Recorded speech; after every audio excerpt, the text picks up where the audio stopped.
La del monte.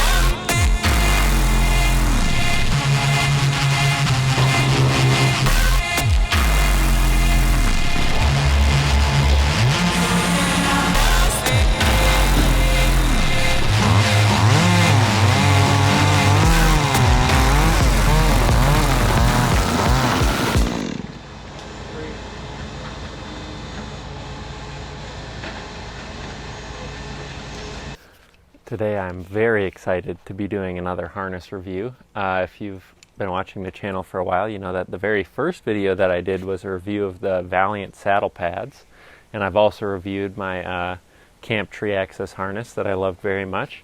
And now today I have the new 2026 Petzl Sequoia, and I've been climbing on it for a couple weeks now, and I have really been enjoying it. Petzl decided to do something a little bit new with this edition of harnesses, because in the past they had they had kind of delineated it based on climbing technique. So they had the Sequoia they had the SRT Sequoia that was more single rope technique focused, and then they had the double rope Sequoia, which didn't have the extra ventral point to connect to. But this year I think this was a good choice. They decided to go with having like a standard and a premium saddle. And so the Petzl Sequoia is like the standard. This is a great standard modern saddle. Just immediately comparing it to, I had a retired Sequoia SRT saddle that I was kind of comparing the differences between. That saddle was, I think, about 5 years old. And, you know, something I noticed on the copy right away, or like the stats, was that the Sequoia Plus, one of the things it advertised was having more padding. Well, when I was putting them side by side, the standard Sequoia already has so much more padding than the Sequoia SRT. Like, it looked like they completely redesigned the whole profile of this back piece. It kind of has the more contoured shape in the back that a lot of saddles do, whereas the old Sequoia was kind of more of the like oval, like the camp harness. And something else that they've done is so there's like a plastic interfacing in these that kind of makes them rigid and really allows it to spread out the weight that goes into the webbing.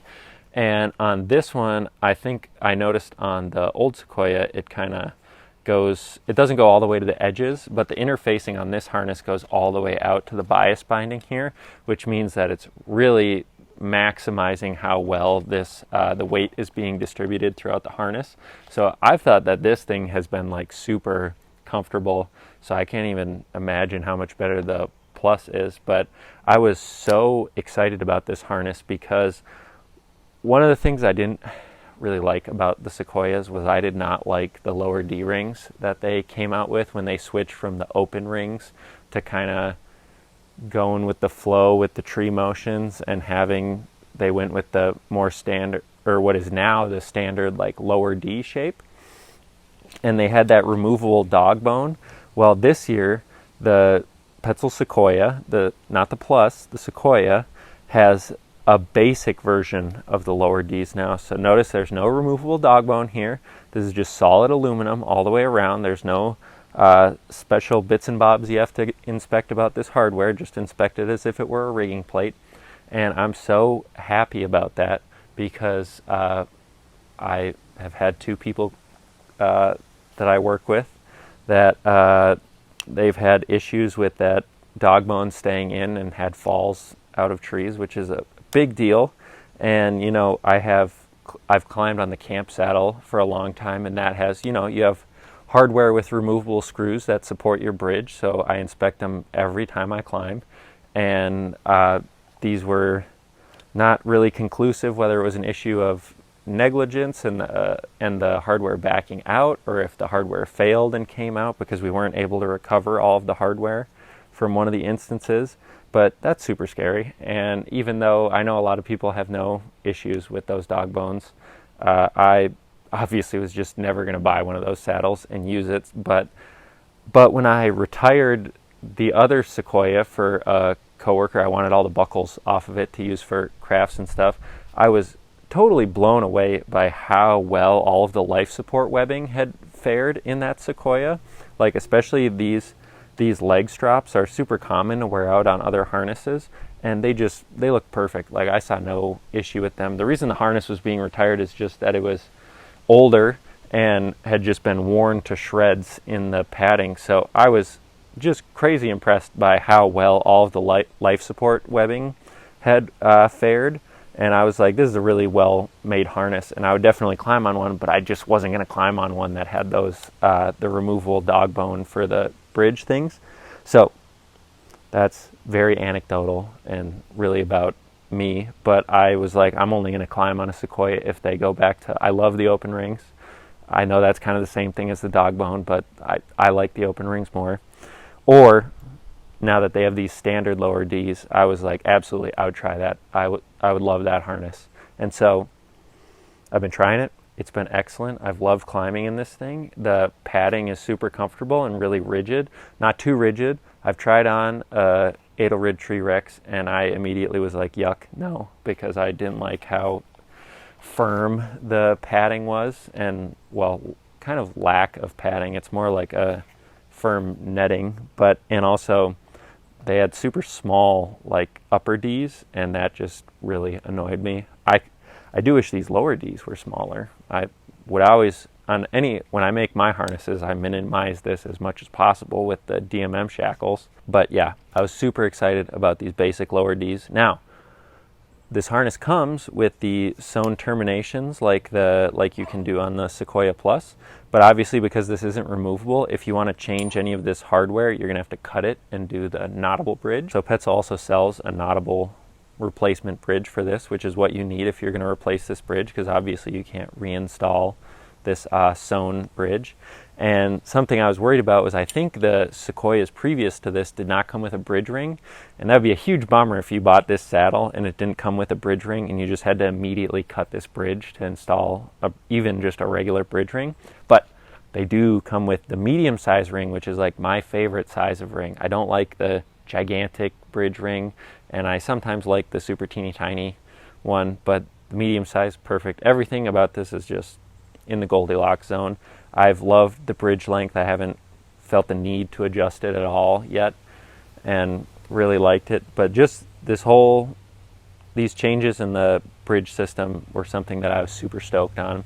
And it has these kind of newer style clips for the, you have fast buckles on everything. Even though this is like the standard version of the saddle, you still have fast buckles for everything. You have fast buckles for the waist, you have fast buckles for the legs. And one of my gripes with like the Tree Motions is that they have fast buckles, but it's like impossible to adjust them. Like especially if you're layering in the winter and you just want to like tighten this up. But this, the adjustment on this, on all of these buckles is super, super smooth, really easy to adjust when it's on and in the tree. You don't have to like fuss with it and pick at it to get it to tighten. So the minute adjustments are great, and you still have a fast buckle, so that's huge to me, because I really did not like that with the original like Tree Motions, how hard it was to adjust the waist belt, especially once the webbing got worn in. Excellent fast buckles. I love the action on the buckles. I hope that I'll be able to figure out how to do them one-handed, because I really liked with my other harnesses being able to undo a leg loop really easily to pull my phone out and talk on the phone. But they work plenty quick. You just do have to use two hands, which does make you feel super safe, because it would be pretty hard to get one of these to accidentally open on you, especially when it's under load and on your waist or your leg.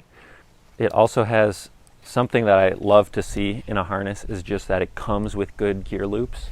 That's something I never liked about the Tree Motions. Like, you can customize it, add your gear loops, but then it just comes with like crappy ones. And most people you see climbing with them never bother to even add a gear loop.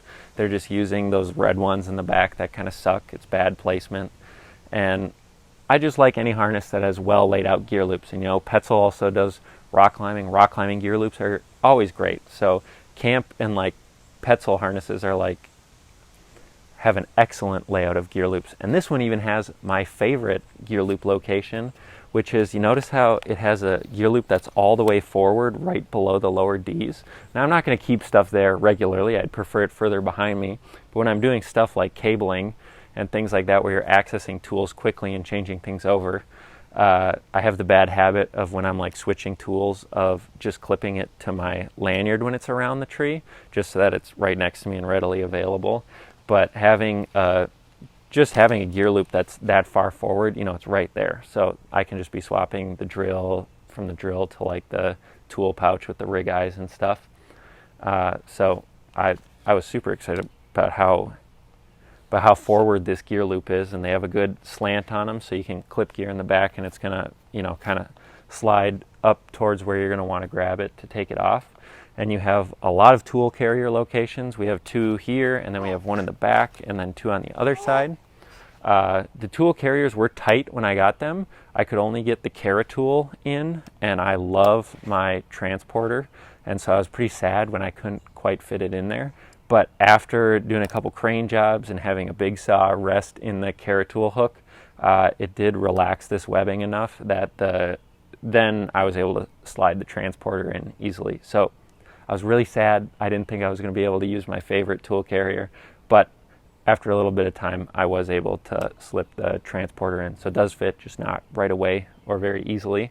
Lots of tool carrier slots. You even have some on the legs. There are 1 or 2 options for tool slots on the legs, which is pretty cool. And I think the legs, they're a pretty similar profile to the original Sequoias, but a little bit more rigid. And we have the nice elastic bungee with the webbing outside, which is my favorite because the bungee impregnated webbing wears a lot better than just the exposed bungee material.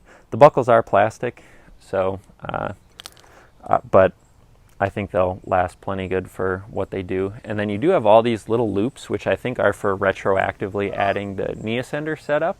But I've just been using them for my suspenders, and they've been working great for that. They don't really show any signs of blowing out. They're bar tacked in there pretty good, same material as the gear loops.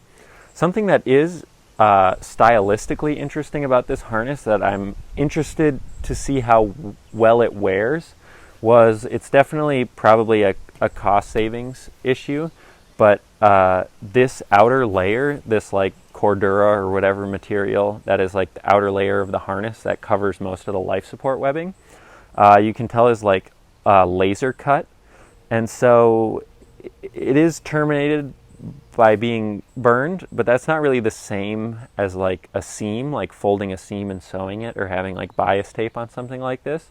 So I'm sure this will fray and kind of maybe look a little messy over time. But there are like bar tacks right behind it, so it probably won't fray too much. But that's just something that I noticed that I was like, oh, that's kind of interesting. I'm sure it is able to speed up production and kind of keep costs down, but I'm not exactly sure how well it's going to fare in terms of durability. But I mean, there's a plenty durable material. It's really just the edge termination that's a little questionable. So far I've really liked it. I kind of like that they went with doing a standard and like a premium saddle, because it's really sad seeing harnesses just like keep stretching like further and further up. People are just coming out with more expensive harnesses. Nobody's coming out with like a cheaper one, because like most good modern saddles you're going to be spending like $550 now. This is I think like $560 or $570. But I remember I think it used to be like $400 like 5 years ago or something for like a good modern saddle, and now like it used to just be Buckingham sitting up there with like the $900 Ergovation or $1,000 Ergovation. Now you have like the whole Knizia line of saddles, or even like the Tree Motion Evos. There's so many really expensive harnesses now.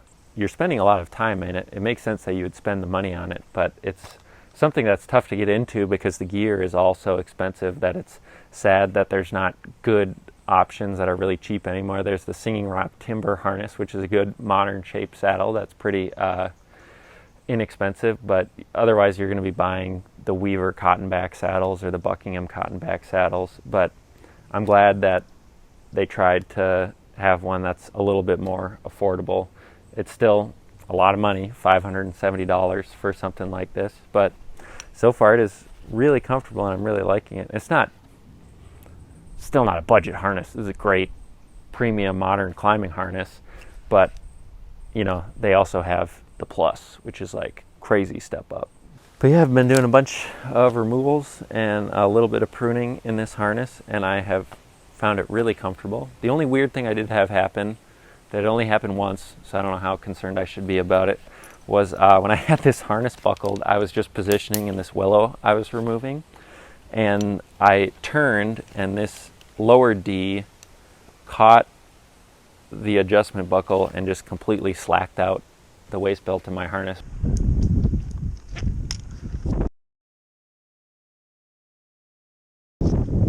Oh, that was funny. My waist belt just caught this completely. But since I wear suspenders, it didn't like fall down or anything. It stayed on me. But, you know, I like smaller D-rings. I would love if you did the open rings again, Petzl, please. Or make it an option to put them on somehow.